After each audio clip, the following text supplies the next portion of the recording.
Hey everyone, it's LootWizard here with another video on Gems of War, and I decided to do a tier list. This is going to be a really long video, so get comfortable. We're going to do a tier list on the legendary troops in the game. So, there's been some other Gems of War players that have done some tier lists in recent months, and I'm not really a big tier list guy, honestly, but yeah, they influenced me a little bit to do one of these tier lists, and I may do one on the mythics eventually, but um, I try not to copy other people in there, what they're doing. So I decided to do a tier list on legendaries because I haven't really noticed anyone do that quite yet. If I'm mistaken, then please correct me in the comment section below if someone has done a tier list on the legendary troops. So, and I'm by no means a complete expert on every single legendary troop in the game. This is just based on my experience by using them, and I have used some legendary troops more than others, so that may affect my opinion on some of these troops. So if I do put one of your favorite legendary troops in the F tier, and that makes you very angry, please express yourself in the comment section. Let me know why you think that troop should be at a higher tier. And yeah, I'm not opposed to people having different opinions on these troops. So yeah, without further ado, let's get right into it. So we have almost 100 legendary troops in the game. So I think it's something like 94, 95. And I have every single legendary troop except for one, and it was a recent one that came out, so that will be one. I think it's this guy right here, Dullahan, I think his name is. And I do not have him yet, so I will not be rating him. But other than that, I will be placing every other legendary troop in a tier. And I think we're going to go right away and put Yao Guy right here at S tier. And for a while now, I've wondered why Yao Guy is not a mythic troop, because honestly, he is better than a good handful of mythic troops. Honestly, it's probably the strongest legendary troop overall, and for some of these troops, I'm actually going to bring up the game so we can look at the stats of the troops. So I'm going to do that now with Yao. And let's go ahead and bring him up. So Yao Guy is a 15 mana cost legendary. So legendary troops always have a lower mana cost than mythics. And this one is pretty average for a legendary. Some legendary troops go up to like 18 mana. Some actually go up to 20. So it has a pretty average mana cost for a legendary troop, but its ability here is pretty amazing. It deals damage based on your current magic to the first two enemies, boosted by the troop's life. Then it steals 4 magic from both enemies, so it's stealing 8 magic every time you cast it. Then it will transform all purple gems to red. So not only is it doing damage to 2 troops boosted by its life, but it's stealing 8 magic, which means it's going to do 8 more damage the second time you cast it. And then it's giving itself mana, because it does take red mana, and it's transforming purple gems to red. Now for its traits, it's actually really great. So we have Reflect, 25% of skull damage, in case it gets hit by skulls. We have an immunity to mana burn, mana drain, and mana steal. So if you have Yao in your team, the mana that you gain with it, it cannot be stolen. It cannot be drained, which is really great. Then finally, its final trait here, it steals 3 life from the first enemy when matching red gems. So if you just have a ton of red gems that you're matching, which it's going to transform all purple to red gems, you're stealing life. And then not only does that give the troop more survivability because it's stealing life, but it also boosts its damage because the damage that you're doing is boosted by the troop's life. So overall, this troop is, I think, it definitely belongs in S tier as a legendary troop. If you have this troop and you put the right other troops next to it that can either protect it and give it life or transform gems into red, then this troop can be very, very dangerous and can even defeat many mythic troops. So yeah, I would say Yao is definitely belongs in S tier. So let's go back to the tier list. And I'm going to... We're just going to kind of randomly select some out of this bunch here because I'm familiar with some of these legendary troops more than others. And since we picked an S tier, let's go ahead and throw one right into F tier, which is Hydra. Hydra is just trash. And no one, even at early levels in the game, is using Hydra.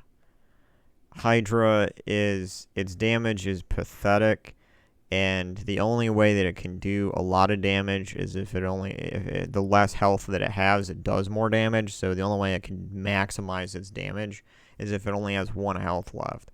So there's just really no good situation where you want to use Hydra. It's just not good. So let's go and, what other troop would belong to S tier? Well, let's see. I mean, I think I'm gonna have to say that Glaceon is S tier material. That troop, it has a high mana cost of 20, but that troop eats nails for breakfast. I mean, it has a lot of great things going for it. Transforms certain color of gems to a different color, so it's a mana generator, not for itself, but for other troops.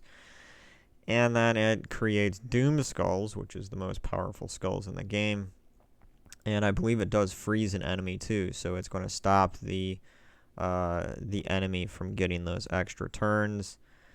And overall, it's just a really high damage troop. I've used Glaceon in my early levels in the game, and I still use it to this day at very high levels. So I think it belongs there in S tier. Let's see. What else do we have here? What would qualify as an A tier legendary? A troop that's powerful, but not quite at the level of the others. I would say that...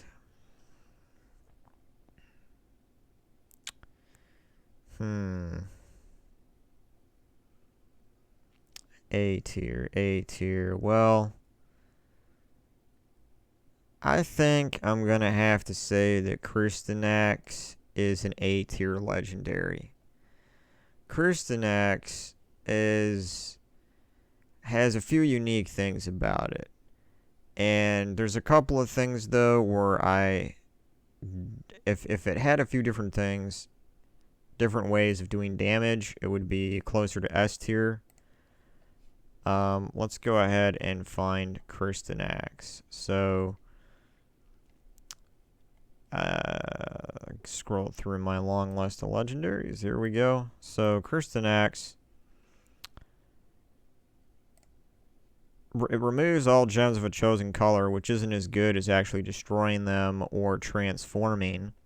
So if that was actually transforming gems into a different color, or if it was destroying, or if it was even exploding, I would say that would make it better. It deals damage to all enemies boosted by gems removed, which damage to all as a damage type isn't as good as it used to be because we have so many new troops and classes that can do Submerge, which dodges damage to all enemies, plus there are quite a few troops that allow you to put barrier on your troops, and that will also negate the damage to all enemies. So, Now, if the damage was even just to like 2 troops, or if it had like it did randomly damage to multiple troops, then it would be better than damage to all enemies, I think. But it does summon another troop. It summons a Silver Dracon, which is great for keeping yourself in the battle. But here's the thing. Okay, the things that qualify this for an A tier for me is that it deals... The damage is kind of a side bonus for me. The main thing I'm looking at is that it summons a troop. And then it is a great troop to have in the top spot if you have the traits unlocked, simply because it has an immunity to entangle. So it's one of the few troops in the game. It might be the only legendary troop that... Well, there might be one other one. It might be one or two legendary troops that have an immunity to entangle. So if you have it in the top spot, it's always going to be doing its skull damage. It'll never have its attack damage reduced. Now, it does also reduce damage from skulls by 50%, so it makes a great tank. And then it has gain enchant when matching purple gems. Now, there's only 2 legendary troops that I know of that can gain enchant based upon just simply matching a certain color of gems. This one and Glitterclaw. And so this troop, I think, is better than Glitterclaw in some regard here. So, but yeah, that is a unique thing. So basically, if you could put multiple Kirstenaks in your team, and they would both get enchanted when you match purple gems. So, I mean, technically, you could put 4 Kirstenaks in a team, and they would all get enchanted. So it would help out a little bit with getting mana for itself. So I think this definitely belongs in the A tier, but the things that are keeping it from an S tier is that since it is immune to entangle and it does reduce skull damage, you kind of want to put it in the first spot, but it's usually the first troop that gets killed before the other ones, and so then the summon another troop, really it doesn't mean much. If this troop at the top is the one to get destroyed first, then the summon doesn't mean anything. So you're kind of like, well, should I put it in the last spot because then it can keep summoning Silver Dracons? But if it's in the last spot, then like it can't do any skull damage, so the immunity to entangle doesn't mean anything. So there's just a little few things about Kirstenaks that make me, ponder, like, it could be better. But it's still a good legendary troop. So that's why I'm gonna go. That's why I'm gonna go with A tier for that one. Yeah. Now something like the Dragon Soul. The Dragon Soul may be A tier as well, but it's less than Kirstenaks in my opinion, because it doesn't... Again, it's doing damage to all enemies, but it is... it's doing damage to all enemies, and it's exploding gems. Okay, so that is somewhat good when you have it doing damage to all enemies, because if it explodes a skull, the skull is going to remove barrier on the first troop before it starts doing its damage to all enemies, which will allow you to still do that damage to that first troop. But its damage to all enemies is pretty small. It's only like 12 damage, and that damage can be boosted by the amount of dragon troops you have in your team. So it's not as powerful when it's just by itself. And if I remember correctly, it doesn't have any way to reduce skull damage reduction. Let's see if we can find the Dragon Soul here real quick. Dragon Soul. So, yeah.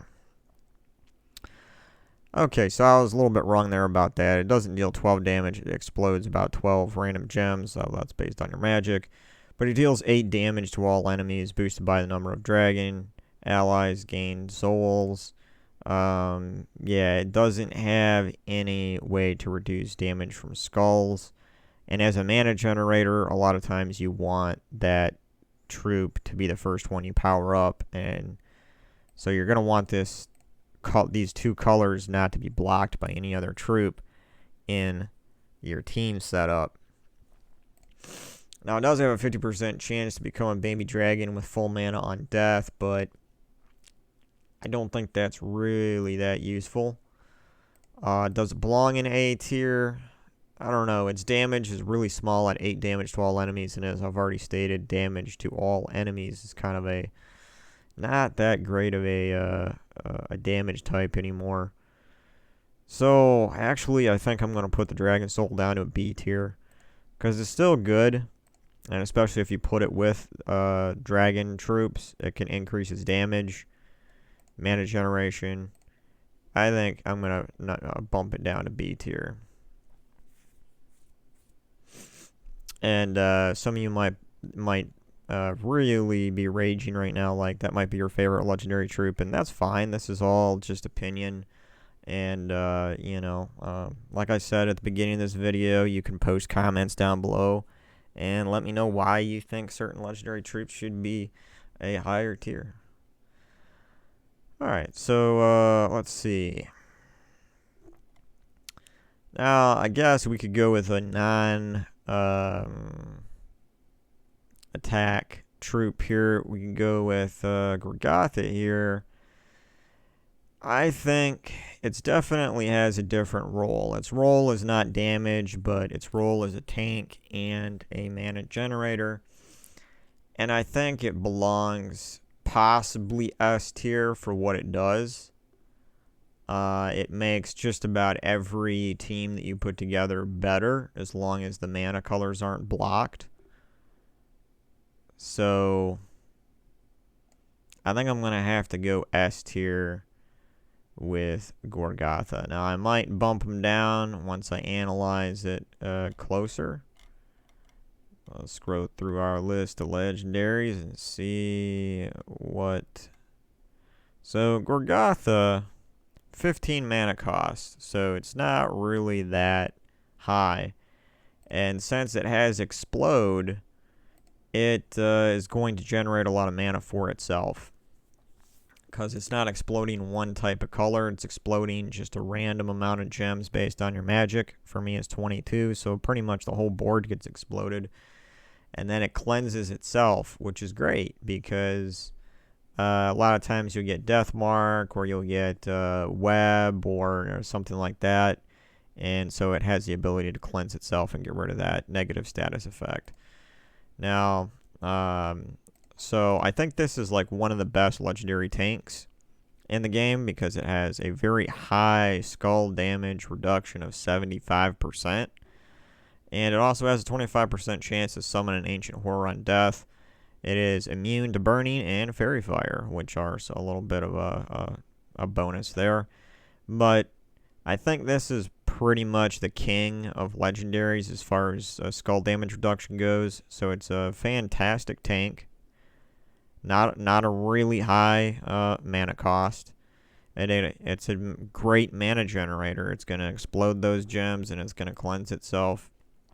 So, yeah, I think for what it does, it really is filling two roles really great. If it was just a really good tank and not a mana generator, one of the best mana generators, but it's filling two of those roles like really good. So I think I'm pretty happy with keeping it at S tier. So right away, we've already got 3 S tiers, and we got an A tier, a B tier, and we got one in F. So we need to start putting a few in some of those other areas. I can't put everything in S tier, right?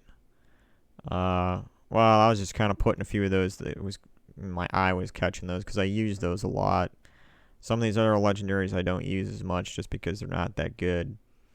So this one here, I'm going to drop this in F tier along with Hydra. I would say it's a little better than Hydra, but it's not that great. I don't think it's even D tier. Aberoth, or whatever its name is, I think I've only used this troop once or twice in the entire time I've owned it. And even then, I wasn't impressed with it. So, Broth is a legendary troop, 15 mana cost.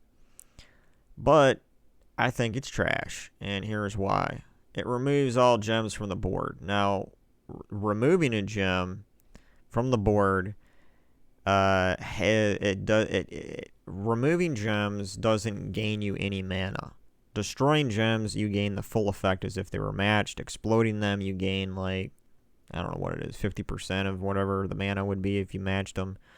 So, removing the gems only gives you a clean board to start over with, and you might not get any single matches when it removes that. Now, the only thing that it's doing when it does that, it heals back to full health, and then it gains 24 attack.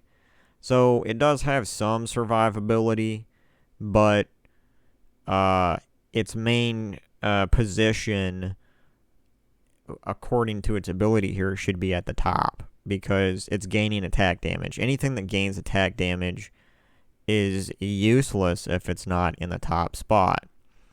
Now, it doesn't have any way to generate mana for itself, because it's removing gems instead of destroying or exploding. Now, if it like destroyed a certain set number of gems, or if it exploded gems and then it healed back to full and then it gained attack, it would be more useful. The second part that makes it trash is that its traits are trash. Like, you want to put Broth at the front of the team, right? Because it's gaining attack damage and it's healing itself. It's gaining its health back to full. But it doesn't have any reduction to skulls. It gains 1 magic when an ally casts a spell, and like, what's that gonna do for you? The only thing that's gonna do is increase the amount of attack, and it's only by 1. So that trait's trash. Gain 2 life on 4 or 5 gem mashes.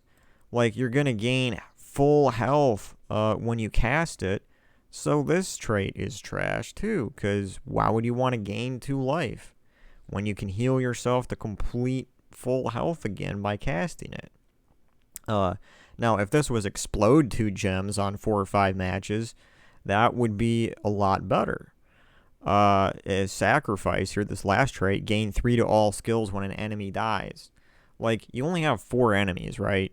So the gaining 3 skills, 3 to all skills, is not really that big of an increase, because chances are this troop's gonna die if it's in the first spot before it can even kill anything, because it doesn't have any way to reduce damage from skulls, and that's the main thing you're gonna be attacked with. So this legendary, in my opinion, is just trash. It's just not good. I don't know why they designed it this way. It's like the traits could be better to make it more useful. Removing all gems, even if it like exploded like 4 gems, and that was like, it couldn't even be increased by magic or anything else, just a solid like 4 gems, it would be better than removing all the gems on the board. So yeah, we don't need to spend any more time on that. It's just F tier. It's trash. Alright, so let's go ahead, and I think what I'm going to do is the Great Maw, I think, is a C tier, because Devour is still powerful, but Great Maw is a one-shot wonder. It can only devour once, and that's it. But it's still useful in some cases. So if we go and we find the Great Maw, this is just going to extend the length of this video, but I think I really need to look at all the abilities of these troops as I'm going through them, just so that you can see, as well as I can see, what these legendaries are actually doing, and comparing their strengths and weaknesses. Where is this thing? Am I going to have to type it in? I know it's just brown and yellow. Like, come on, there we go. Alright, so here's the Great Maw. And let's take a look at its ability first here. So it does devour an enemy. It creates 8 yellow and 8 brown gems. It's 1 cast only. Now, the good thing about Devour is that it will increase its stats. It'll increase its attack, it'll increase armor and life, because it's devouring the enemy. The bad news is that it's the most expensive legendary troop in the game, coming in at a whopping 24 mana cost. So it's going to take you a while to get that. Now, it does create 8 yellow and 8 brown gems, right? But you can only cast it once, and so it's creating mana for itself, but you can't even cast it a second time. So the mana that it creates for itself is useless for itself. So that mana is going to be going to, will be more useful for other troops. But the thing is, the Great Maw, I think its best place to put it in a team is probably at the top spot, because when it devours a troop, all of its stats might double or even triple depending upon how powerful the enemy is when you devour it. So your attack damage is going to go way up, and that's really the only useful thing that the Great Maw is capable of after it devours something, because you can't cast it again. So how are you going to do damage with it? It's the attack damage when you're matching skulls. So the best place for the Great Maw is at the front part of the your troop layout. And if we look at its traits, it doesn't have any damage reduction to skulls. Now, if it had, like, 40% skull damage reduction, it would make it even better. And creating mana for itself after it casts, and then that you can't even cast it again, that makes no sense. So, yeah. Looking at its traits here, gains 1 attack when taking damage, gain 2 life on 4 and 5 matches, gain 2 to all skills on skull and gem matches. So right here you can kind of see what they were going for. Like, that's what I'm talking about, is that it should be at the top of your team, because it's going to increase its attack damage when taking damage, and it will gain 2 to all skills on skull gem matches. So it's going to actually increase its attack damage by 2 every single time that you match skulls. So yeah. That's why I'm saying that it can be good, because there could be a troop or even a hero that you want to devour in a team, and if it doesn't have an immunity to devour, as soon as you get the Great Maw up, you can take that out, and that might be a game changer for you. So I'm not saying it's a horrible troop, it's just the high mana cost, it's creating mana for itself that it can't use, and yeah, it's one cast only. So that's my explanation about why I think the Great Maw is a C tier legendary. It's not D tier, because, Devour is not something to be underestimated. It is powerful. Like I said, it can be a game-changing troop. But, yeah, I don't think it belongs higher than that. Let's see. What troop are we going to go with next here? Keeper of Souls, I think, is actually an A tier troop. Now, I might change my mind and put it down to B tier, but it's definitely no lower than a B tier troop. And let's go take a look at the Keeper of Souls real quick. And I know the mana color of some of these things, so that's an easier way for me to find it. Keeper of Souls. Now, the thing that really makes this thing powerful is that you can transform any color of gem on the board to skulls. And so with the Keeper of Souls, you can control the board and actually get extra turns and get damage with skulls. So something like the Keeper of Souls with a Kristen Axe might actually be a good combination, because as we saw earlier, Kristen Axe had an immunity to entangle. So unless Kristen Axe is stunned, that immunity to entangle is always going to ensure that you're going to always do skull damage to the enemy. So if you had Kristen Axe at the top of a team and you had Keeper of Souls somewhere under that, and the mana colors are different, plus Keeper of Souls is going to use purple mana, which, if you remember, Kristen Axe gets enchanted when you're using purple. So some troops like that in combination with each other would be good. But this troop is useful even in high-level delves and in certain events like the towers, because you can choose which gems turn into skulls, and with a weapon like Mang, you can always ensure that you're going to be able to really take out those troops. So, yeah. It does gain 50% bonus to souls from battle, which isn't really too useful, but it could be if you set up the right team for it. It is immune to poison, disease, and death mark. And death mark is a nice immunity. Poison will keep it from getting one shot by mythic troops like Scorpius. And disease, of course, will keep it from not being able to get mana the full case. So disease, really quick, disease, like, I think it halves the amount of mana that you take. So if you match like 3 gems, it's gonna or let's just use a case where it's like you have the right boost in the game where like 6 mana is gonna be what you're gonna get when you match 3 because of a banner and because of a boost from your class. Well, if you're diseased, it's gonna half that. So instead of getting 6 mana, you're only gonna get 3. So, you know, disease really is a nasty negative status effect, and it's actually immune to that, so that's good.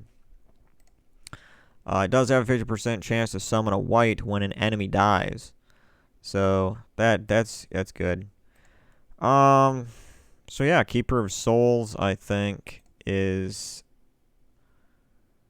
worthy of. Where did I have it? A. Yeah, I put it in A. I mean, it is great when you combine it with something like Mang. Whereas, you know, even Kristenax doesn't have the damage potential that Keeper of Souls has when you combine it with weapons like Mang. So I think it does belong in A tier for different reasons. Kristenax, you know, has its own ways. But, yeah, Keeper of Souls, I think it's A tier. I still use it. I've used it pretty much from time to time throughout leveling and all the way up into my high levels that I am now. So, let's see. What other troops can we throw in here real quick? I don't have anything for D tier. Is there any troop that I think is really crappy, but it's possibly... Alright, so I think this troop here is a D tier. Soul Kara? I think that's what it's called. I know it's an orc, so I did actually use this troop quite a bit for souls in my early leveling days, but oh, I just passed orc. There we go. Let's go find it, talk about it. Yeah, Soul Zara, I said Kara. That was close. So Soul Zara is a legendary troop, 15 mana cost. So its ability here says that it deals 24 damage to an enemy. It gains 10 souls. If the enemy's life is greater, deal triple damage and gain triple souls. Then for its traits, it gains a bonus to souls from battle, it gains 2 magic when it takes damage, and it gains 5 magic when an enemy dies. Now, here's the thing. There's some things that don't make sense about this troop, or things that could make it better. And that's why it's D tier. So 24 damage is not much at all, and this is boosted by your magic. So when you're on a much lower level, this is going to be something like 10 magic probably, and which really is not that much damage. So the only way that you're going to get the full potential of its damage is if the life of this troop is less than the enemy that you're attacking. Now, so when you have troops like Divinia that gives life to all troops, it actually is going to really hurt or harm the damage potential of this troop. So, you know, this is kind of in the situation like with Hydra, except it's not as bad as Hydra. But it's in that situation where you need lower life on this troop for it to do its damage. Now, triple damage is a nice boost, right? So this 24 could get turned into like 70 damage, which is not that bad. However, it doesn't have any way to gain mana for itself. And its damage, even though it's collecting souls, it doesn't gain a damage boost based on the souls collected. And honestly, that would almost be a better thing maybe than life being less, but like maybe the amount of souls that you have boosts its damage, kind of like a few other troops in the game, but that's not the case with this. So you kind of have to wait to get like attacked. And like this troop might be a good counter for against a team that's doing true damage to you, because again, you do have armor on this troop, so that armor has to like be eliminated first, and then they have to, damage your health so that your health is lower than the actual troop you're attacking. So here's the point where I think that would make this troop better. Because the point is, the way to really increase the damage of this troop shouldn't be gaining more magic. Its ability is very clear. It's going to do its most damage based upon how low its life is.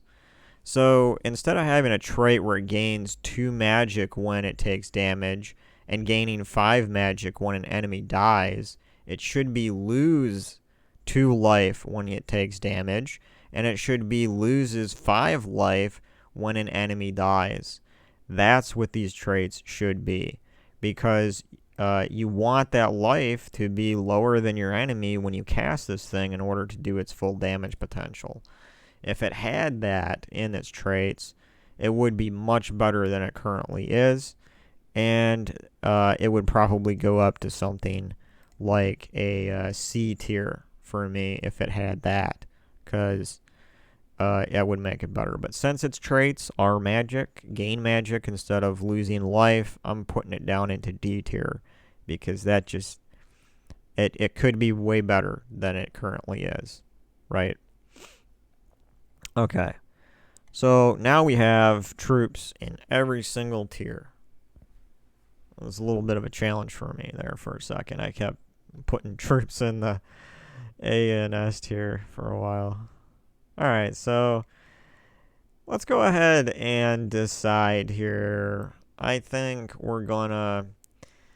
This Gob Truffle legendary troop is S or A tier. And if it's A tier, it's gonna be probably at the front of A tier. But let's go take a look at it. It's a newer legendary troop, and it's Goblin. So we all know what Goblins do. All those extra turns. It does have kind of a high mana cost, right? So, yeah,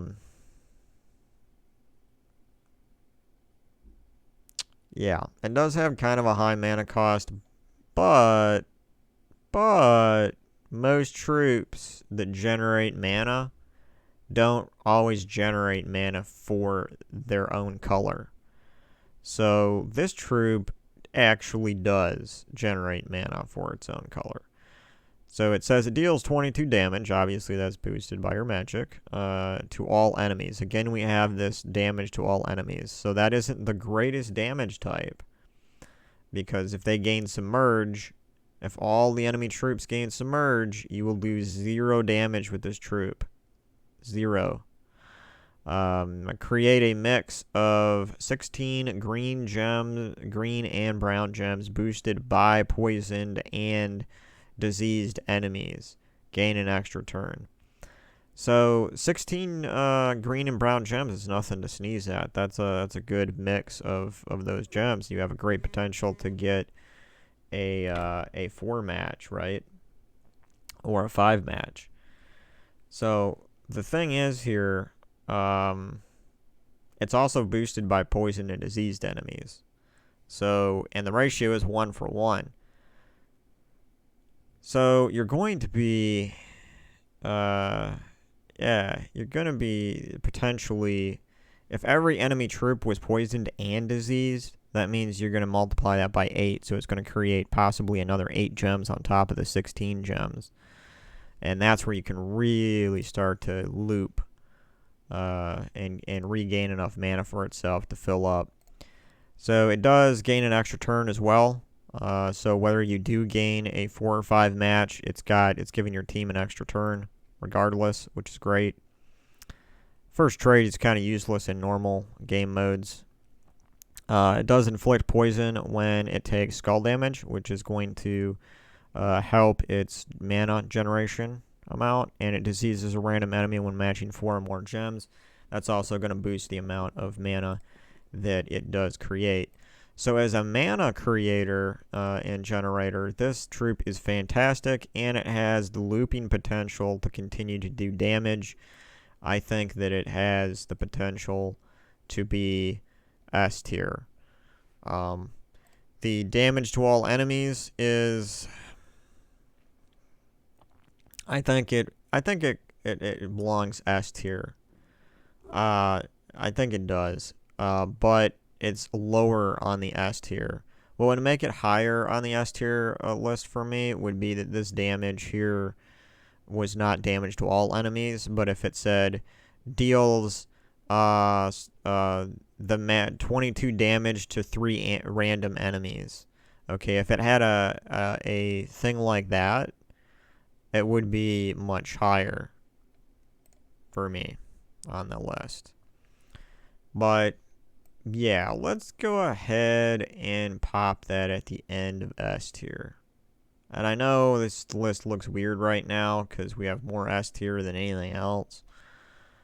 But just be patient with me. We're going to get around to the other ones. And I have so many legendaries left. This is going to be a long video. I might have to speed through some of these a little bit quicker.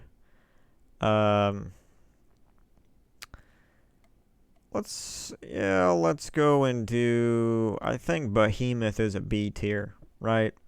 So Behemoth, if we go in here and let's clear this out. I know he's a monster. And let's go do this. Behemoth, where are you? There you are. Okay, so Behemoth. It's doing damage to all enemies. That's its damage.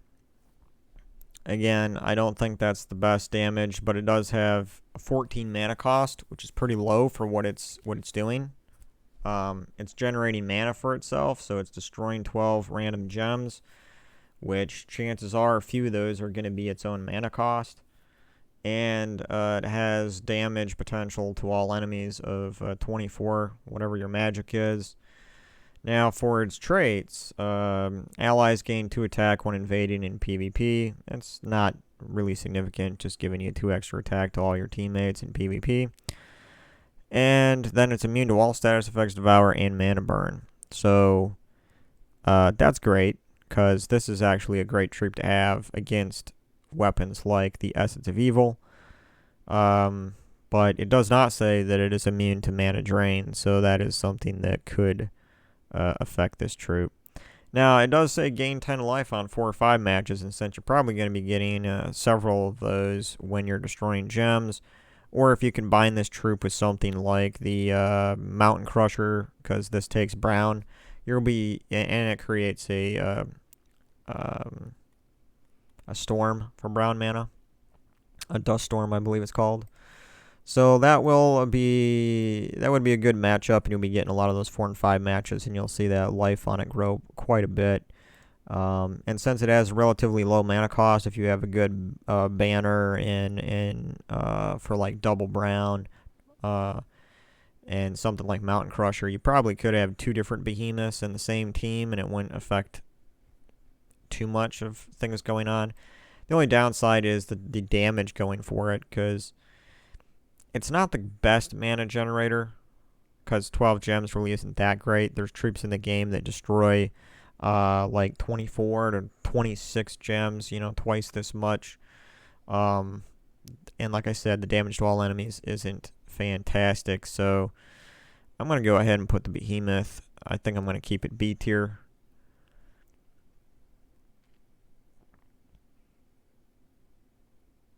Yeah. Because it doesn't have looping potential. It doesn't have... I mean, it has a little looping potential, but it's nothing like the Gob Traffle guy up there. So, I'm comfortable with him at B tier. Alright, let's see. What other troops do we have here? I think I'm going to go King Goblin is D tier, right? So, King Goblin doesn't really do much, if any, damage on its own. It's just going to gain life for itself and spawn other goblins, which can be devastating, but... So, let's see here. We have remove all gems of a chosen color, gain 8 life boosted by gems removed, summon a goblin, gain an extra turn. Its mana cost is 14. And, if it's in the last position, it will gain 20 life. It recovers 1 life at the start of each turn. It's immune to poison.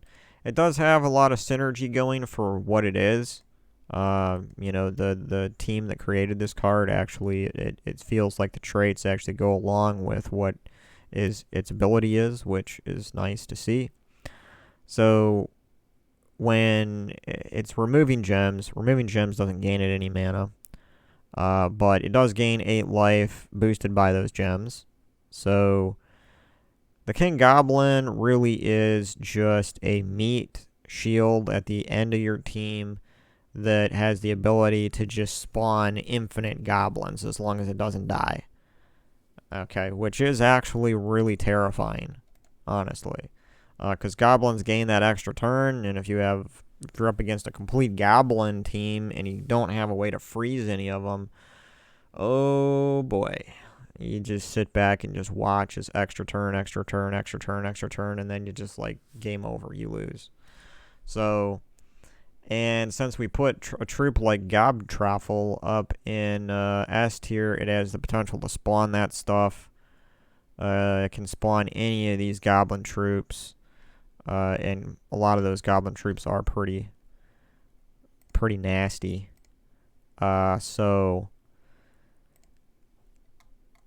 yeah, I think it's just going to be D tier, because by itself, it's not like... The only thing scary about it by itself is that it has a potential to spawn goblin troops. But if it's by itself, it can be taken out pretty quickly, and then it's not really to be feared. So I think it belongs D tier. And let's see, what other troops do we got going here? Well, we do have the Kraken. Now, the Kraken,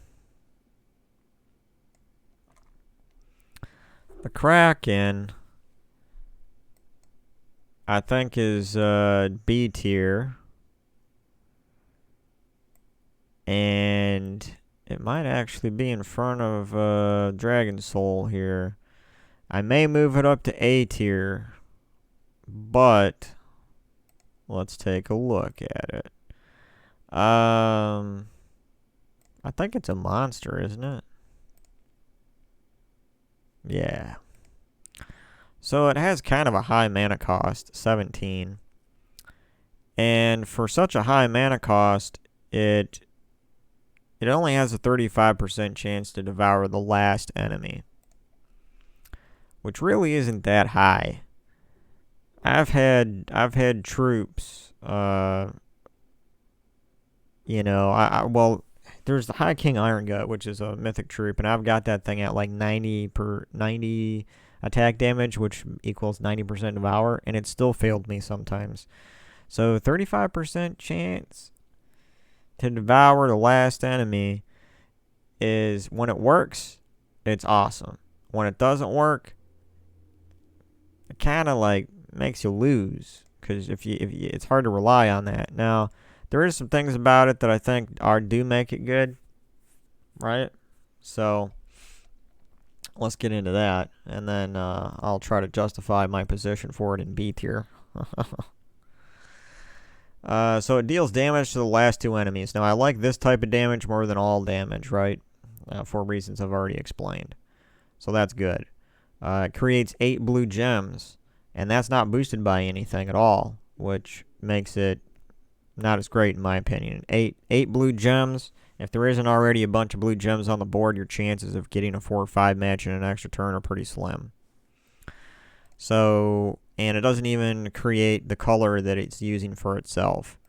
So, now, the Kraken would go good with something like the Giant Spider, right? Because the Giant Spider is a mana generator for purple, and the Giant Spider takes blue.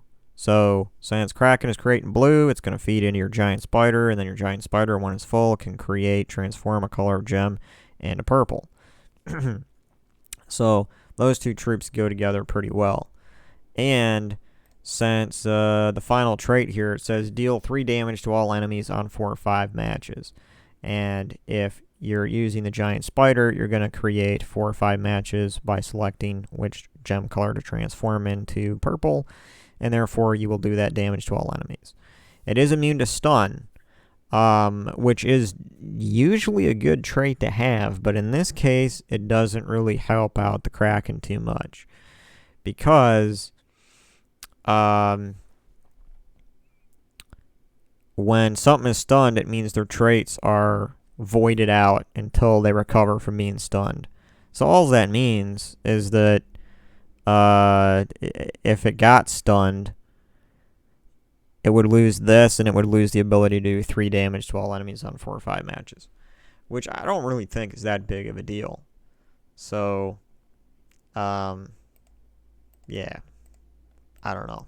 I like the Kraken. I use it from time to time.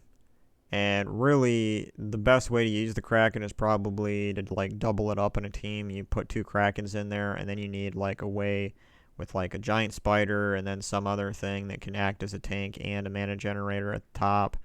And then you'll have those Devour chances.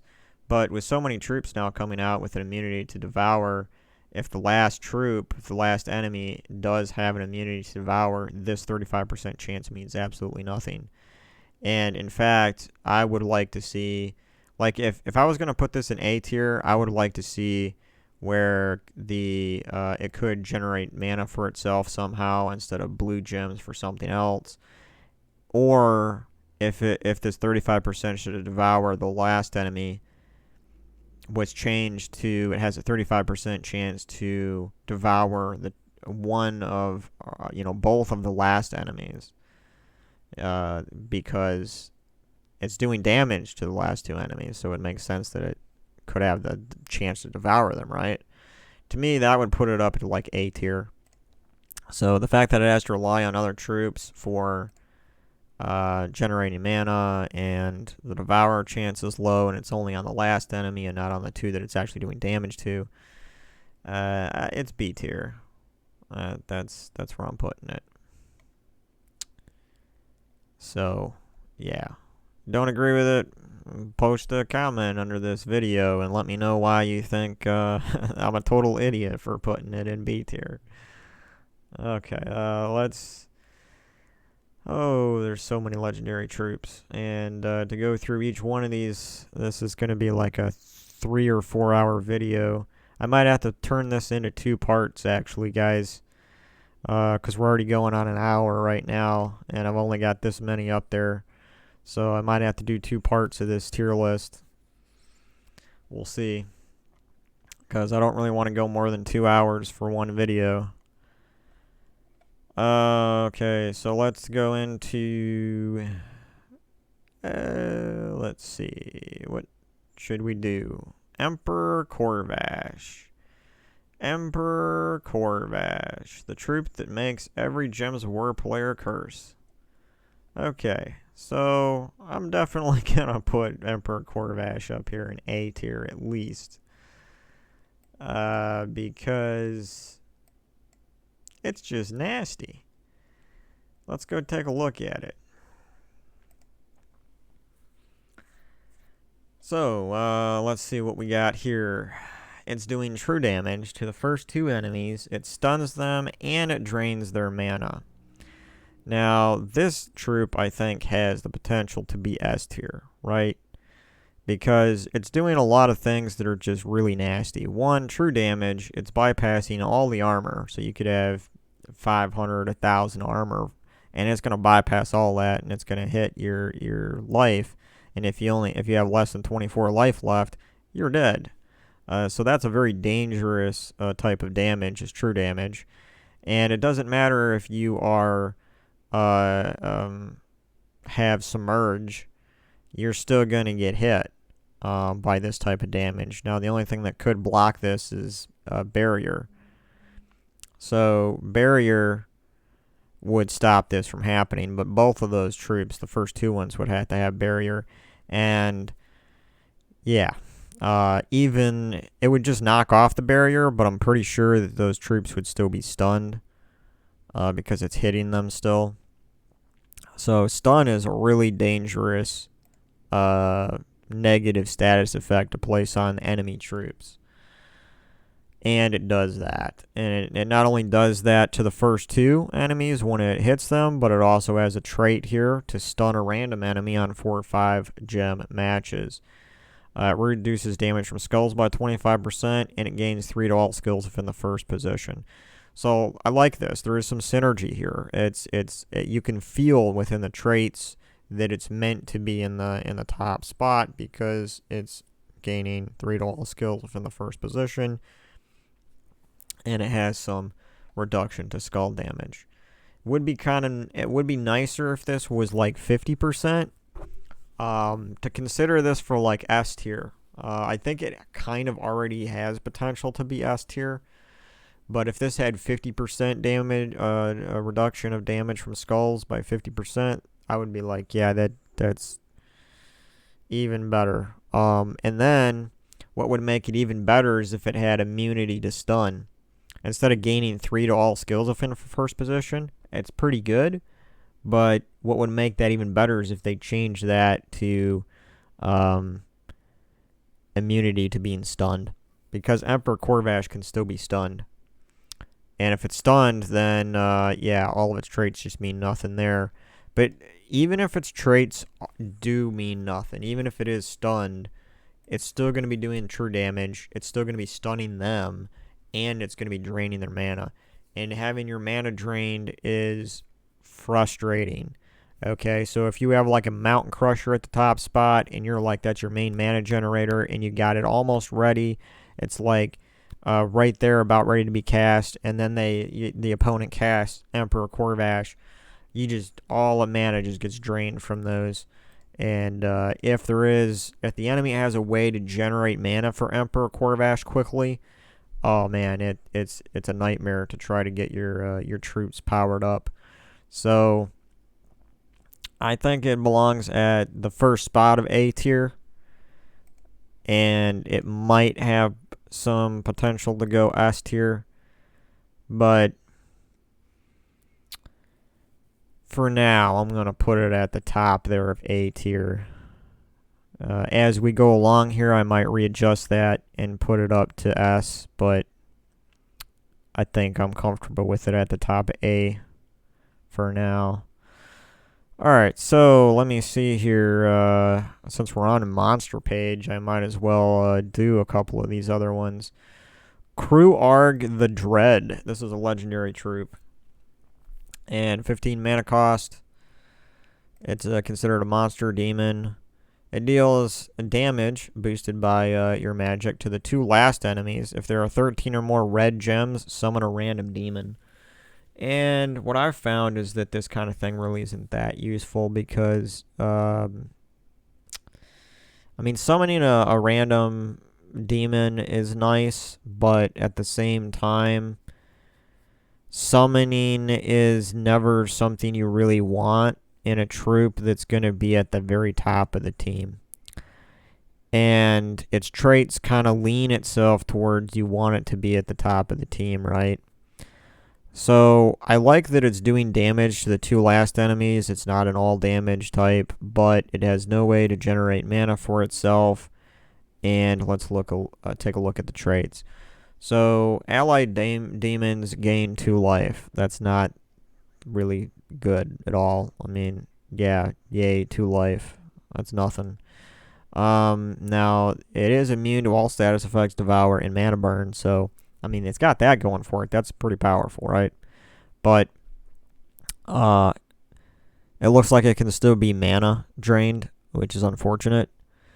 And here's the real thing about it, which is just weird, is the 5% chance to devour on skull damage. And the only way that this trait is going to be useful is if you have it in the first spot, right? So, yeah. And that 5%, I mean, when it works, it's awesome, right? But what if the troop is actually immune to devour, which there are quite a few of them now? And if you're using something like the Titan class, and yeah, that's at the top of the team, which a lot of team setups have that, then the Titan class, if it's fully leveled to 100, it's immune to devour, so that's useless. And then it's got the very, very low chance of 5%. Now, if this was more like it had 20% chance, and we all know how many times that something can miss if it's at like 20% chance. Like even the 35% chance of devouring by Kraken, I mean, we all know how many times that misses, right? So I don't know why it's 5%. This troop would be used way more if it was at a higher thing. Even 30% chance to devour on skull damage would make it, you know, somewhat more useful. And because this really isn't that unique, there's other legendary troops that you're going to want to use that do way more damage and better types of damage than this Kruarg the Dread. So I'm going to have to say Kruarg the Dread is going to have to go down into like D tier, I think. I think it's D tier. Right here. It's definitely not F tier because it still has the ability to devour. It's just a small chance, but you're also doing damage to 2 enemy troops, which is more damage than what these 2, Hydra and Broth, would do.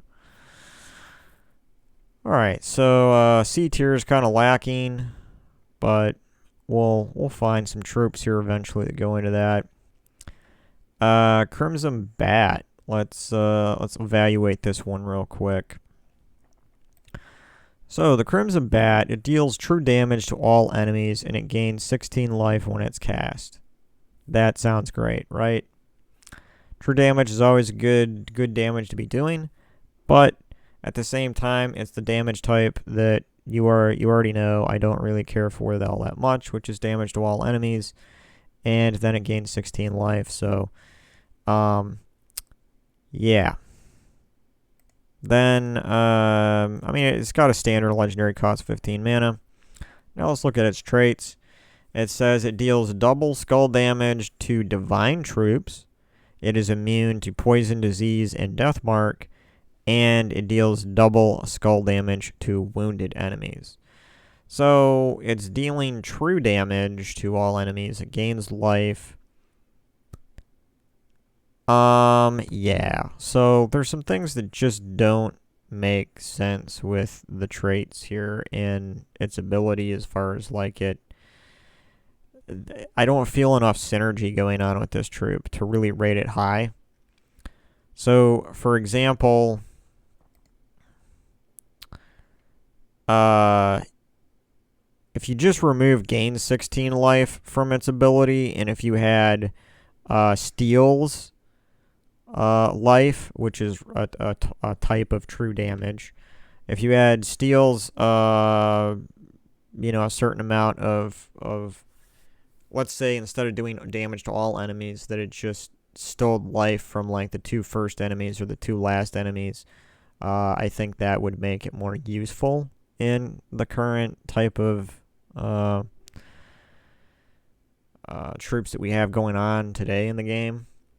But then what they want to do with its traits is make it into this skull damage troop. So a wounded troop or a wounded enemy is any enemy that takes damage, and it's going to do double skull damage against them. So I would say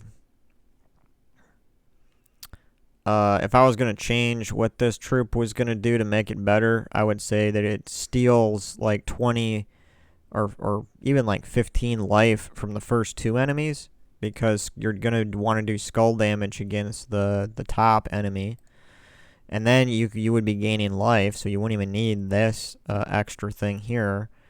And then instead of immune to poison, disease, and death mark, it should have reduced damage from skulls by like 40% at least. And then I would feel like this troop would be something that I would use more. So as it stands now, it has no means of reduction from skull damage, but it has potential to do lots of it, which doesn't feel great. And then here you've got this damage to all enemies, but it's still true damage, so it's not fantastic, but it's also not really, really horrible, so I think it is a C tier. I think it belongs C tier, because I would put it a little bit above Crew Arg, the Dread here. So we're going to throw that to C tier.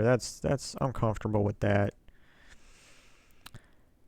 And let's just finish off some of these monster legendaries. This way I can kind of keep track of what I'm looking at here in the game and then going back. So this is a faction legendary.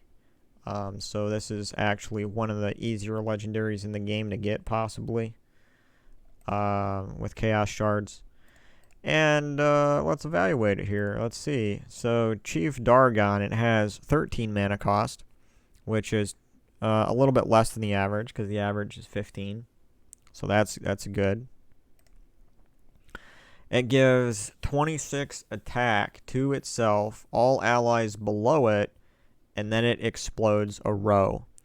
So it has potential to give attack to itself, all allies below it, and it has a means of generating mana for itself, and it has a relatively low mana cost for a legendary troop.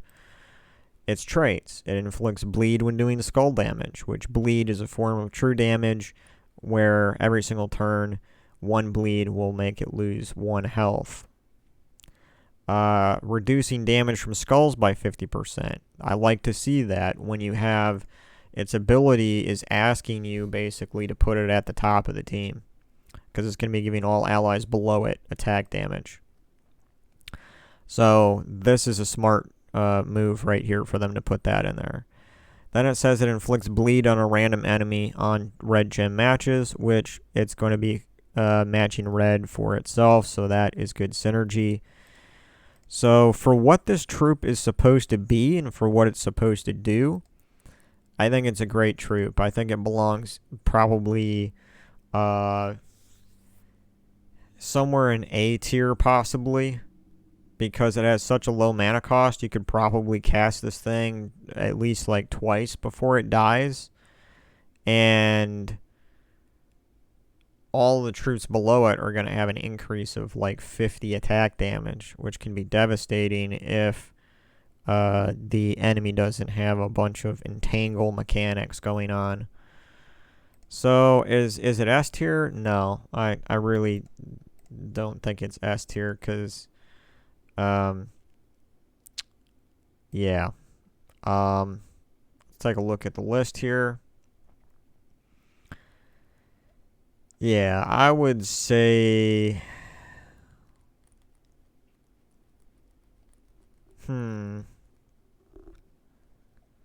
Chief Dargon, where is it on the list here anyway? Where is it? Where? It's got to be in here somewhere. All these little pictures. I probably just passed it and I didn't even notice it. There it is. Okay. Definitely doesn't belong in F tier. Oh no. Okay, so I think I'm going to go with yeah, I think it belongs at the back of A tier, or somewhere in the front of B tier.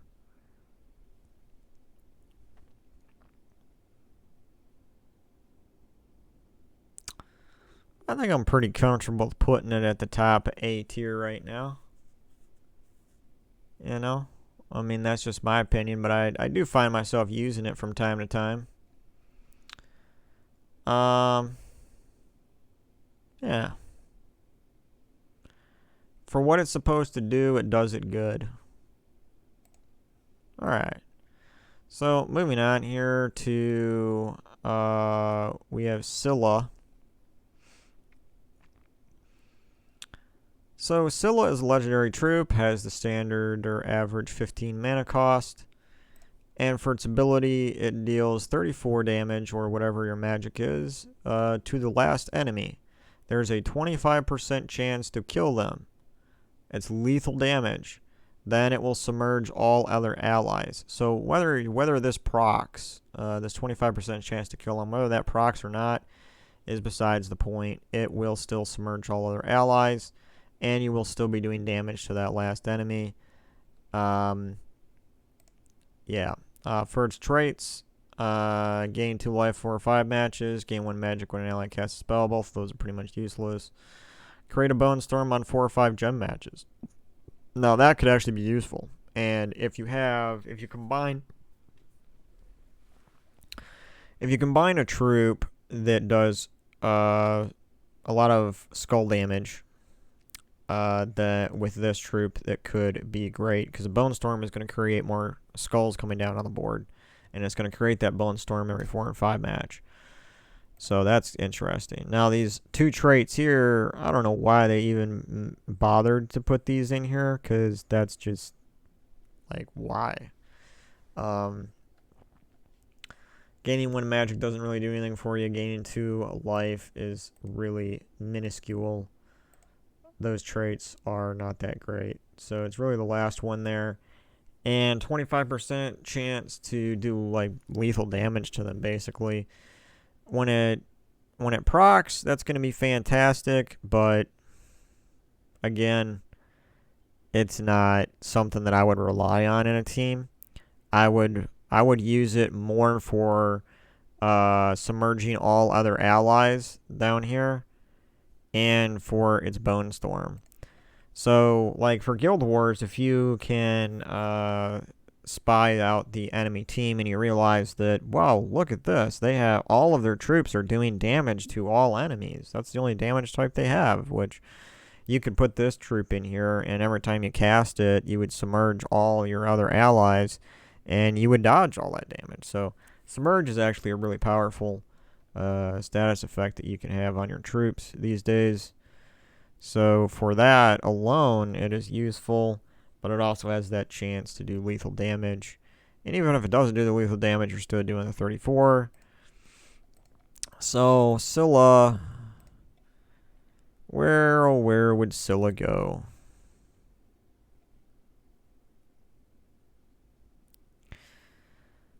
First of all, we gotta find it here in the giant list of little pictures. Here we go.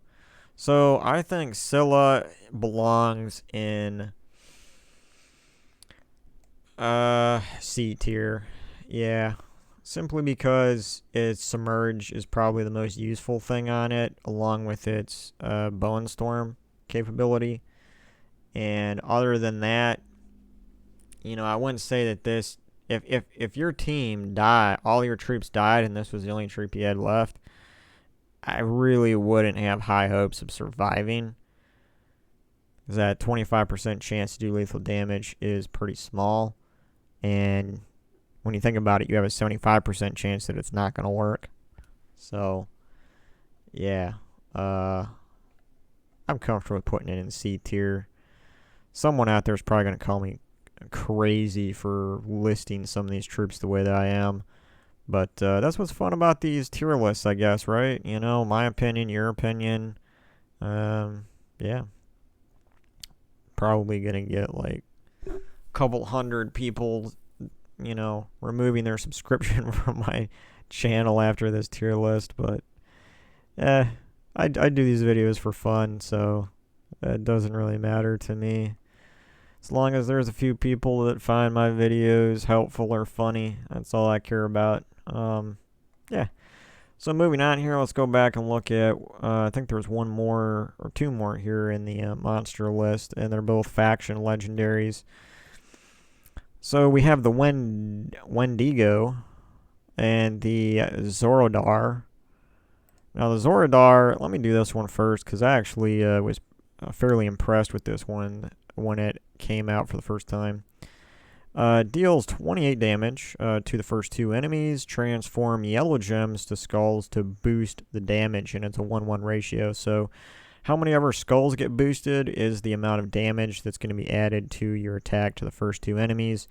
And then, since you're transforming yellow gems to skulls, you will continue to do damage to the first enemy with that skull damage. It is immune to poison, disease, and death mark. And it will death mark the first enemy when this troop takes damage to its life. Right? So death mark has a 10% chance to lethally kill an enemy, but that enemy has a 10% chance to recover each turn as well. So I've never really relied on death mark, but it's super amazing when it actually works and kills enemies, especially ones that have a lot of life and armor left.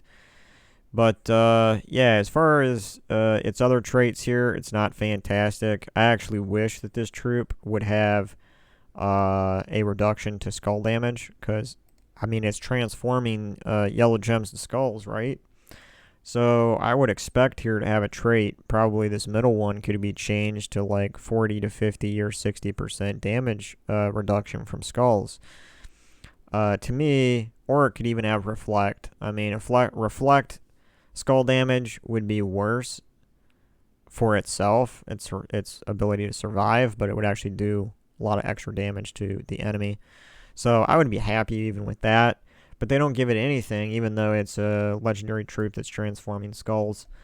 And so that's a little bit of a downside. So yeah, I think this is like a B tier legendary troop. It's good, but it's not something I reach for all the time. And yeah, so yeah, I think it's pretty much a B tier legendary. So then we got this last one in the Monster Club, the Wendigo. Somebody's gonna like crucify me in the comment section for mispronouncing some of these names. That's gonna be fun. Anyway, so its ability here is to deal a between damage to all enemies, 14 to 29, boosted by hunters marked enemies. And if an enemy dies, bless all enemies. So blessed is a great status effect that you can have on your troops, because it will make your troops impervious to all negative status effects like Devour and Mana Burn and Entangle, and there's lots of negative status effects. So that's really great that it blesses all allies, but it's only if an enemy dies, which I would rather have it bless all allies anyway when you cast it without an enemy dying. That would make this troop much better. The other thing that makes this troop kind of bad, in my opinion, is that it's doing damage to all enemies.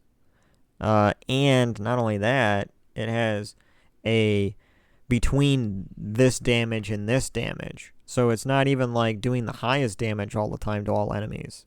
Like, why? That doesn't even make sense to me. Like, do they want the troop to suck?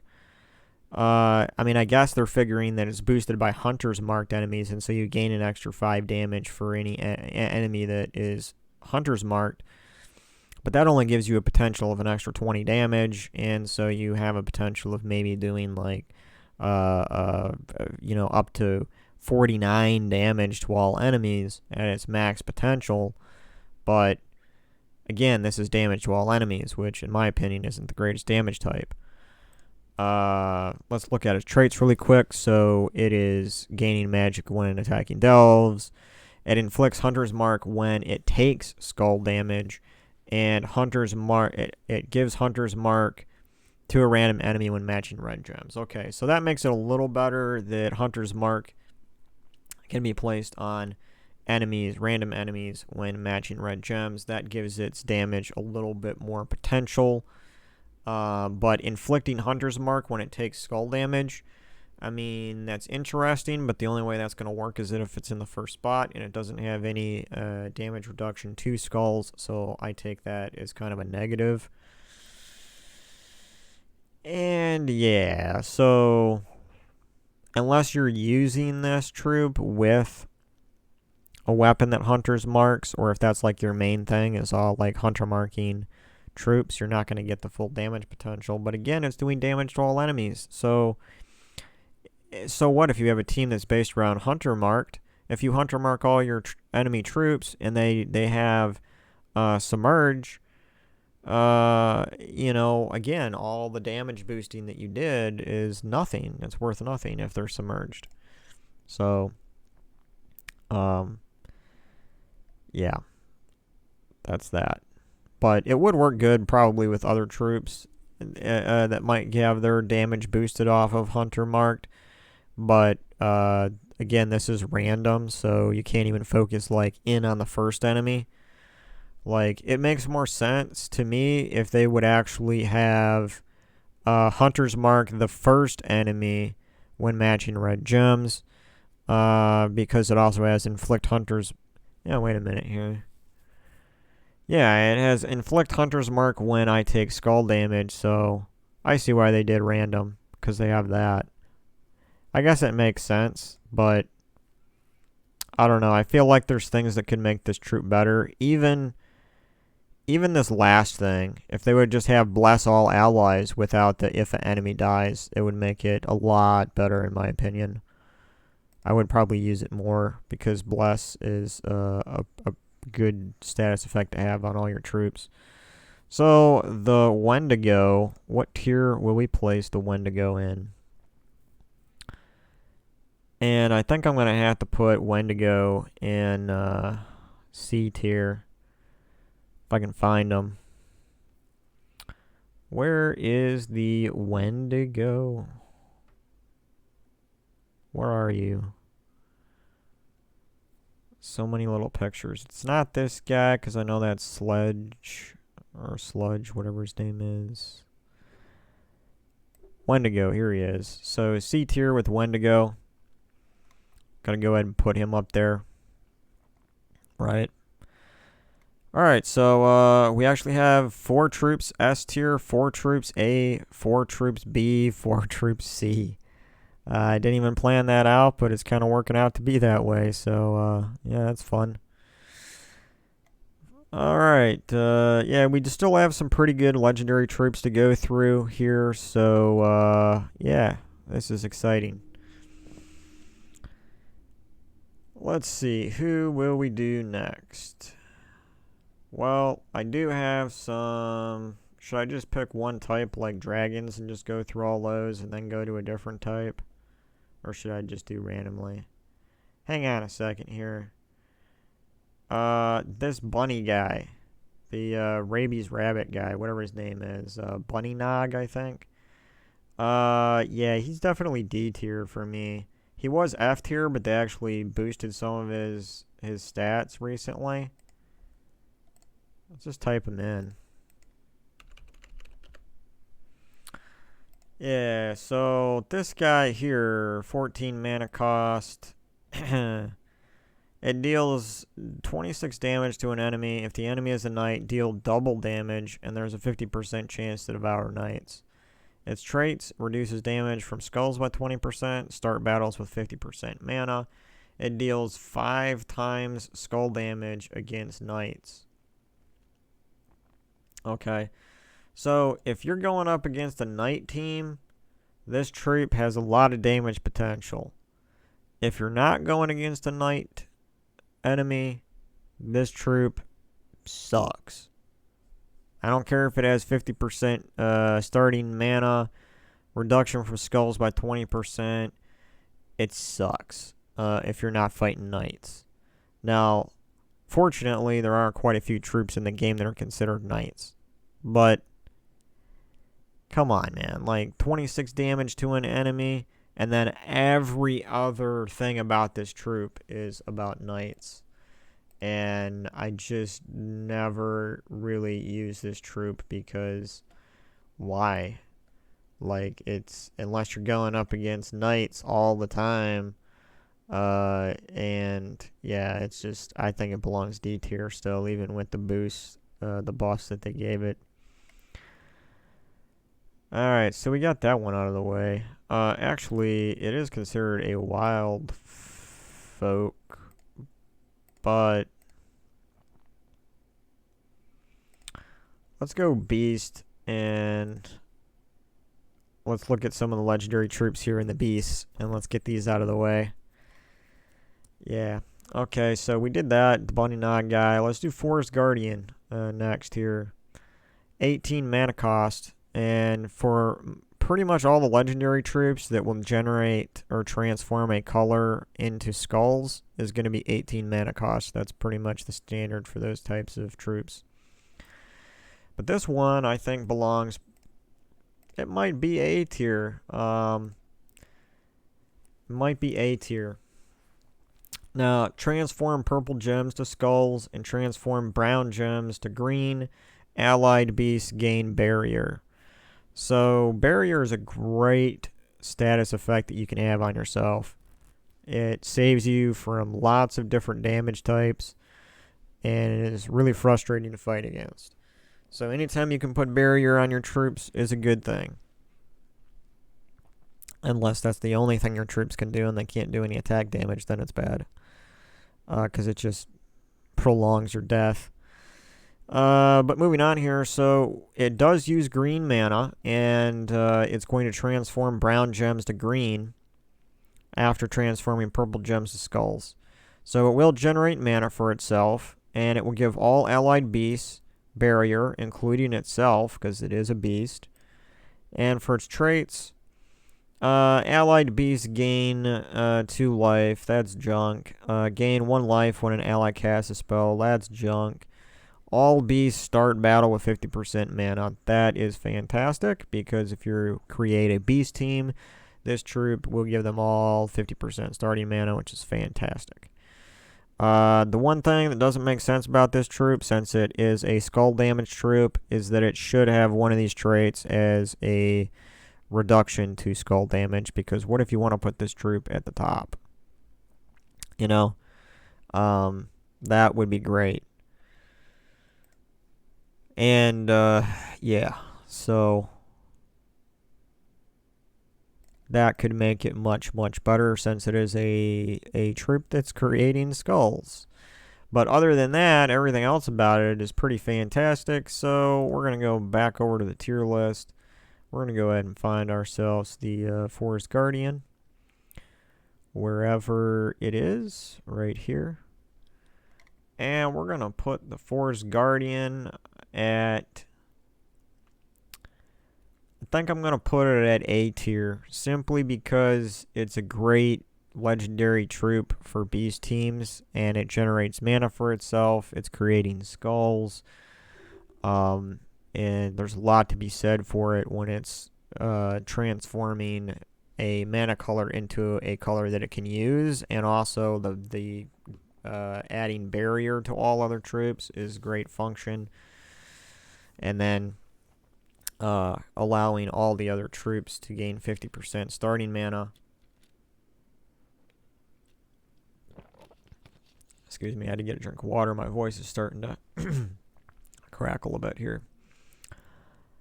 Okay, so, yeah. I mean, it could be B tier, but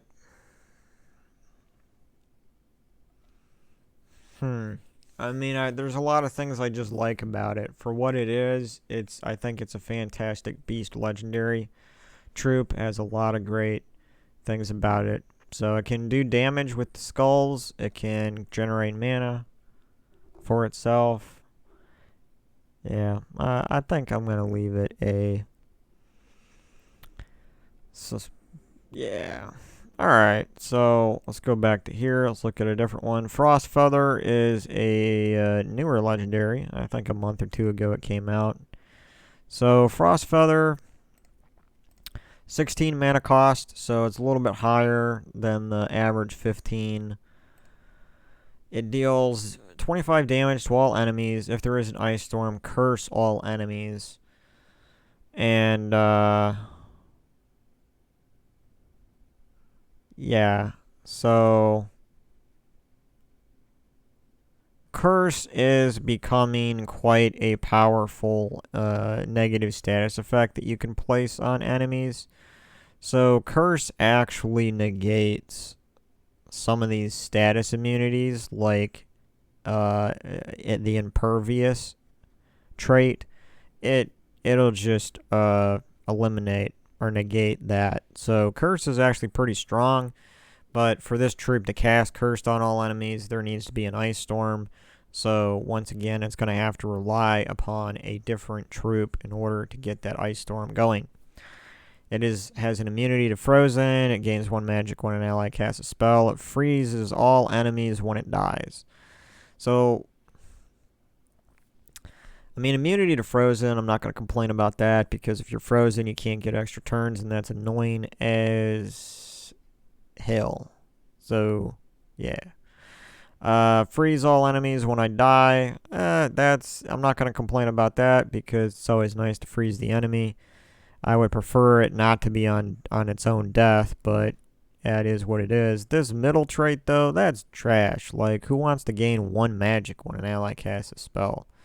Like, 1 magic is nothing. You know, what would make this troop really more powerful, more useful even, is that if it had here, if it moved freeze all enemies when I die to the middle, and it had the last trait to be on 4 and 5 matches, it either explodes a gem or has like stun or something like that. It would make it much better. Or what would make it even better than those 2 suggestions would be on a 4 or 5 match, it created an ice storm. Since right here it's saying that if there is an ice storm, it curses all enemies. That would be the better final trait for this troop. And then, of course, it's doing damage to all enemies, which is my, as you've probably noticed in this video already, that's kind of a damage type I don't really like. I don't rate it too high. And, yeah, so it's got a few things going against it here. I'm actually surprised that this is a legendary troop, because it feels like this could be an ultra rare and not a legendary. So, yeah, I mean, it's not the worst ever, but it just doesn't feel great. So, Frost Feather. I think Frost Feather is going to have to go C tier. Yep. C tier with that one. And then let's move on to Kerberos, or Kerberos, however you say this guy's name.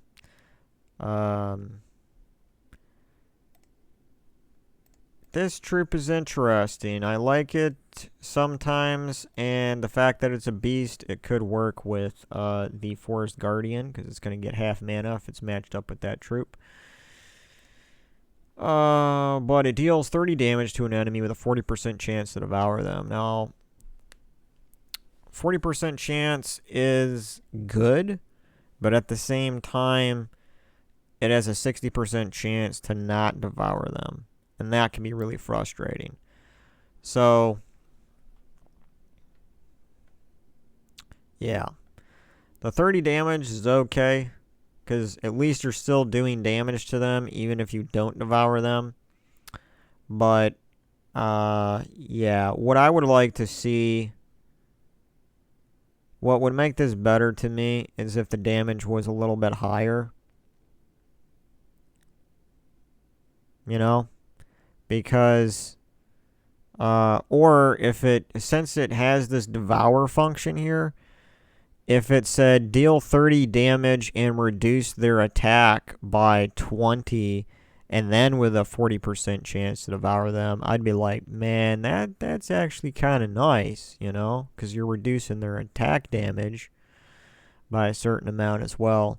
So that would actually, in my mind, something like that. I feel like it just needs a little bit more something going on with it here to make it more useful in teams besides just the 40% chance to devour them. And looking at its traits, we have bonus to souls from battle by 50%. We have a 1 magic when an ally casts a spell. That is just a trash. I'm sorry, but that... no, I'm not sorry. That is a trash trait. Gain 1 magic when an ally casts a spell. I don't find that to ever be useful. Sorry, it's trash. So then it has a 50% chance to summon a warg when an enemy dies. So that can be useful if you lose a troop and then you end up killing a couple of enemy troops. You can spawn in an extra troop here to keep your team going. So that's kind of nice, but I don't think that makes up for a lack of stuff going on with its ability. And this middle trait definitely needs something else going on with it to make it better than it is. But it's not the worst troop in the world. Worst legendary. There's ones that are way worse. So let's go ahead and find him in the list here.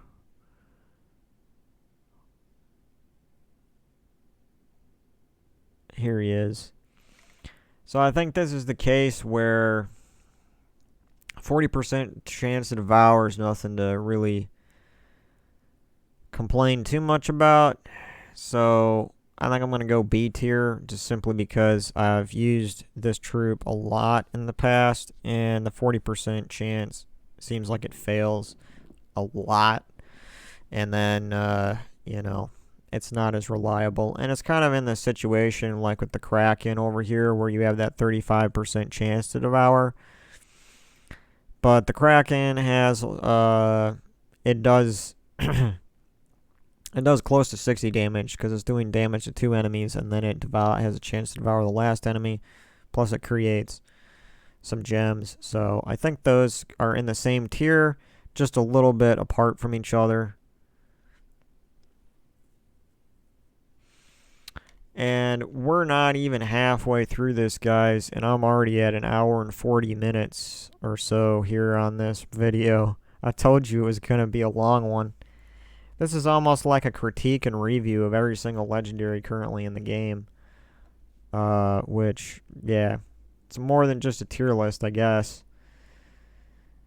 Yeah, I think I'm going to have to cut this into a 2-part video. I think I'm going to go 2 hours. So 20 more minutes here with this video, and then I will do a second part to this.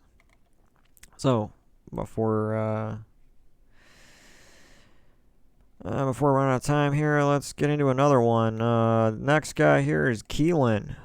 18 mana cost. It is a skull damage guy. And it is a divine and a beast. So you have the choice of, you could pair it up with the Forest Guardian to get 50% starting mana, or you could pair it up with Divine Ishbala to get 40% starting mana. So that is a plus for this troop for sure.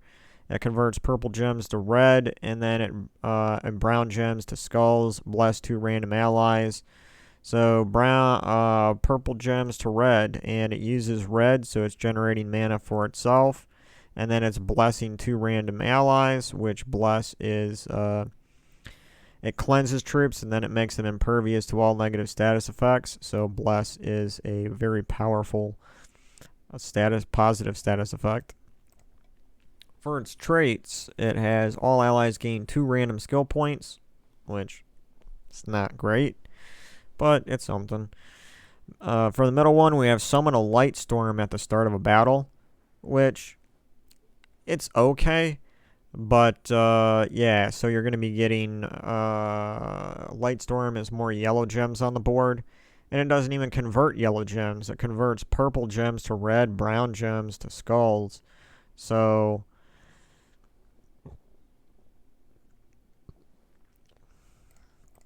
Yeah, that doesn't really synergize with much other than getting you a few yellow gems to fill up that.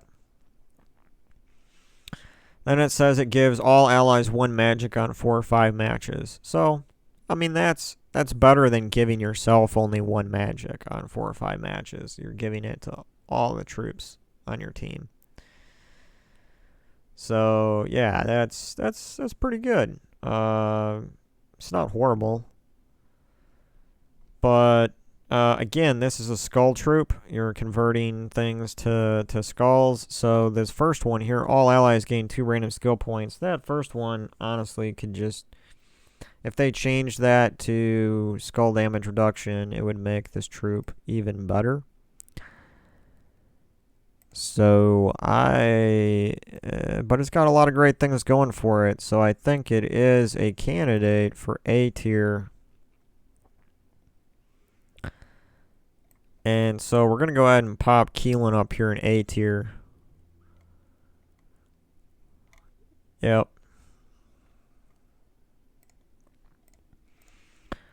So, yeah, let's see. We got Umber Wolf here is a legendary troop. It's also considered a beast. And what it does here is it deals 29 damage to the first 2 enemies, place Hunter's Mark and Death Mark on them, then transform into a Nosferatu, which is a different type of troop, which has an ability to transform, I think, back into an Umber Wolf or into a different troop. I forget which, but yeah, so placing Hunter's Mark might be good because Hunter's Mark is going to allow you to do extra skull damage. It's like double damage from skulls to an enemy that's Hunter's Marked. And then Death Marking them obviously can have a 10% chance each turn to do lethal damage to that troop. And even if those things don't matter, you're still doing damage to the first 2 enemies. Now, for its traits, it does have the stealthy trait, so it cannot be targeted by spells unless there are no other targets. It's immune to poison, disease, and death mark, and it creates a dark storm at the start of every turn. So this troop actually has probably more use for its utility than it does for its damage. So what I mean by that is that you could put this troop, once you have it fully traded, in the last spot, or in the second to the last spot, and it will have stealthy, so it can't be targeted by spells, and it's protected from skull damage, obviously, because it's not in the first spot. It's also immune to poison, disease, and death marks, which is great. It would even be better if it was immune to devour, but it doesn't really need that because it can't be targeted by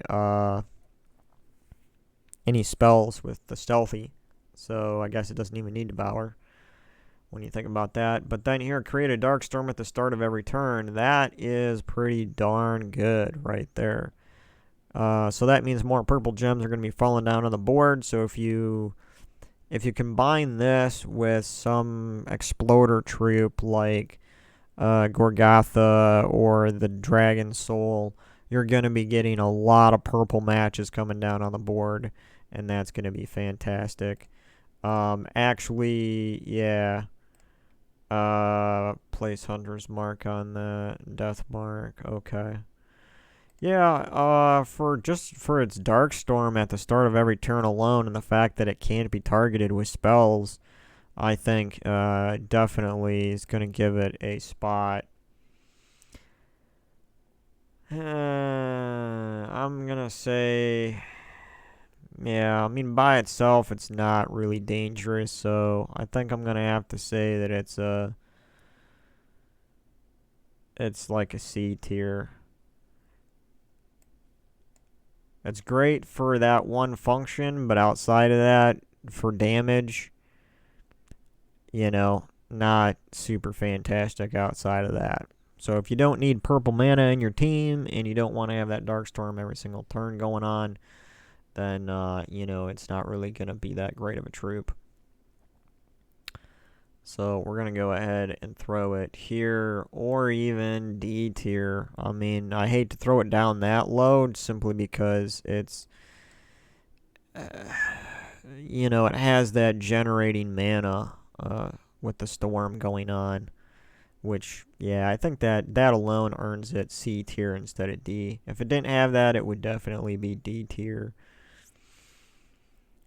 So, yeah. Then moving on to Willow. So, Willow's 15 mana cost, green, brown. It is a beast and an elemental. It destroys a row, which is better than exploding a row, because that means for destroying gems is matching them. Deals 20 damage to all enemies boosted by brown gems destroyed. And for every brown gem destroyed, you will do an extra 3 damage. Now, you guys all know by now how I feel about damage to all enemies. Now, it could be good, and it could be bad. A troop like this might actually be interesting to use below a Gobtraffle, simply because the Gobtraffle's creating brown and green mana and doing damage to all enemies, and then you have this here which can destroy a row, boosted by the brown gems on the board. And the only thing with this is that I wouldn't put it above a Gobtraffle because it doesn't have any way to generate mana. So it is also immune to Entangle. And it reduces damage from skulls by 33%. All beast allies gain 2 attack and life on 4 or 5 gem matches. Now, the interesting thing about this is that it seems like with the traits they want you to put it in the first spot, right? Because it's immune to Entangle, and it does have damage reduction from skulls, kind of similar to Kristanax. But its ability doesn't really make you think I want to put this in the first spot. It doesn't have a way to barrier itself. It doesn't have a gain life except for on this here, and it's only going to gain 2 life on 4 or 5 gem matches. And the damage reduction from skulls is 33%, which is less than Kristanax. You know, it's not horrible, but I just feel like there's something a little bit off on between its ability and its traits. I feel like there could be better synergy with that somehow. So, and the fact that it's doing damage to all enemies as a damage type. So let's go ahead and let's put Willow. Yeah, I think C tier is where that belongs. I wouldn't put it at B tier quite, but I think it might be better than Frostfeather and even Wendigo maybe. So we'll go ahead and put that up there.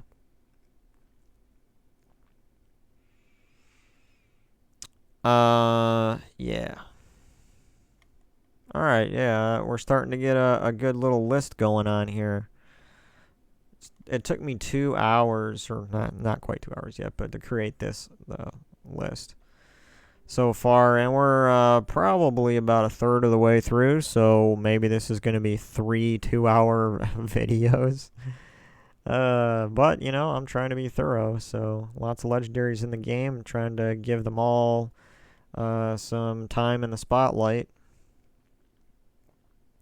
So I got 10 more minutes here to do some other legendaries. So let's go on to another type. Centaur I know has a couple of legendaries. And let's analyze those really quick. So Timah is a legendary, and as you can see, it's got the average of 15 mana cost. Its ability is Explode a Row, deal 25 damage to the 2 weakest enemies boosted by ally centaurs. And the boost ratio is 5, so it's going to be doing an extra 5 damage per centaur ally in its team. And so if you have a total of 4, it'd be doing an extra 20 damage, so you'd be doing like 45 or up to 45 damage to the 2 weakest enemies. its traits, on the other hand, here is gain 3 to all skills if in the first position, which I don't know why they have that as a trait. It's not really that great, but second and the third one are actually pretty interesting. 50% chance to ignore armor with skull damage. And then we have a 40% chance to dodge skull damage. Now, that's an interesting trait that I don't actually see come up that often on some of these legendary cards. And I actually kind of wish that was used a little bit more. The dodging of skull damage rather than a reduction of skull damage. So, this is a very devastating troop in the first position. And it, has a 50% chance to ignore armor with skull damage, which means that when it does skull damage, it can bypass all of your armor and just hit your life, which sometimes can one-shot you. So that's dangerous. And then it has that 40% chance to dodge skull damage entirely. So even if it gets entangled, now that's the thing that would make this troop A tier for me. I think this is going to be a B tier troop. But the thing that would make it A tier for me would be that this first trait had immunity to entangle, right? Because rather than gaining 3 to all skills if in the first position, the biggest obstacle that this troop has, because obviously they want you to put this up at the top, right, because of what its traits are doing here. So if it's in the first position, its biggest obstacle is going to be getting entangled, because if it's entangled, then, skull damage is going to be reduced to 0, which means this 50% chance means nothing, that just, it should be immunity to entangle, should be this first one here, and then, that would, in my opinion, put it like A tier. It also is susceptible to being stunned, which would, remove this stuff here, and that could also be a danger to it as well, but I think entangle is going to be its more dangerous negative status effect. So I really wish that this would have immunity to entangle up at the top, and then I would put it at probably A tier. But as it stands now, this is going to be a B tier troop for me. And if I can find it in the list, where are you? There it is. So this is going to go B tier for me. Timah. Yep. Now, Orion is another legendary troop, which I'm conflicted about. I don't really know yet where I'm going to put this in the tier list. So, yeah. Let's read its abilities here real quick. Deal 19 to 39 damage, and of course this is boosted by your magic. To an enemy and hunters mark them. Gain 5 magic. Its traits: allies gain 2 attack when invading PvP, immunity to silence, and 75% chance to ignore armor with skull damage. Okay, so this is why I'm conflicted with this, because I don't understand why they have immunity to silence to this thing. When you have this here, 75% chance to ignore armor with skull damage. It has no skull damage reduction. This troop would be really, really strong if it had immunity to entangle and reduce damage from skulls by like 40%. And then it still had this, and then maybe instead of 19 to 39 damage, just do like just one number here instead of 2. If you just did like 30 or 35 damage to an enemy, hunters mark them, and then gain 5 magic. These 2 numbers are just unnecessary in my opinion. It should just be one number, and then like I said, these traits should be changed here. And it does have a really low mana cost, so if those changes were made, I would expect that mana cost to go up probably to 13, 14, or 15. And that would be fine with me, and it would make this troop a lot better, and it would make more sense to use. But, yeah. So, I'm going to say this troop is probably something like a C tier troop, because it still does have damage potential here with 75% chance to ignore armor. That's pretty high. So, it has... it's just a little quirky the way it is right now, and I don't find myself using it that often. So I think it's going to be a C tier troop.